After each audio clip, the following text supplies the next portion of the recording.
ang mga zodiac signs ng mga magnet ng yaman ngayong August 2024. Kung ngayon ka pa lang sa channel na ito, huwag kalimutang i-like at i-share ang video na ito.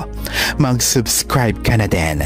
I-click ang bell at all para lagi kang updated sa mga pinakabago kong mga pampaswerte videos.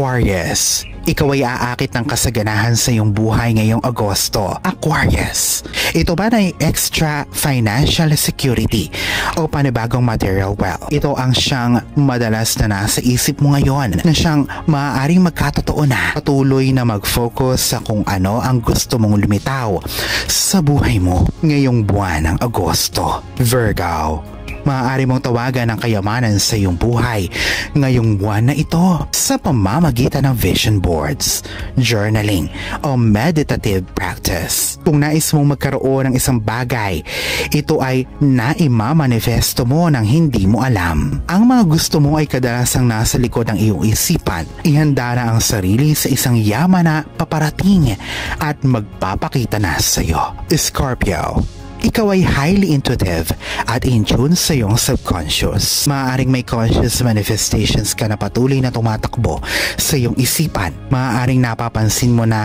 lumilitaw sa iyo ang mga minamanifesto mo pero sa paraan na hindi mo gusto. Ngayong buwan, makikita mo ang sarili mo na mayaman at masagana sa maraming bagay. Hindi man eksakto ito sa kung ano ang minamanifesto mo, pero siguradong ibibigay nito sa iyo kung ano ba talaga ang mga kailangan mo. Gemini, ikaw ay natural na aakit ng kasaganahan ngayong buwan na ito, Gemini. Kasama ng mga bagong layunin at mga plano sa iyong isipan. Ikaw ay aakit ng kayamanan, direkta, papunta sa iyong sarili. Ikaw ay magnet ngayon ng mga malalaki mong pangarap. At dahil ikaw ay curious, ikaw ay madalas na iniisip mo ang mga layunin mo para sa sarili. Ito ang siyang tutulong sa iyo upang subconsciously na makapagmanifesto ng mga bagay na gusto mong makamit. Alalahanin na sa poong may kapal pa din, nagmumula ang lahat ng pagpapala, ang kasipagan at ang kabutihan sa ating kapwa kasabay ng buo mong pananalig sa may kapal. Ang siya pa rin na dapat ay manaig.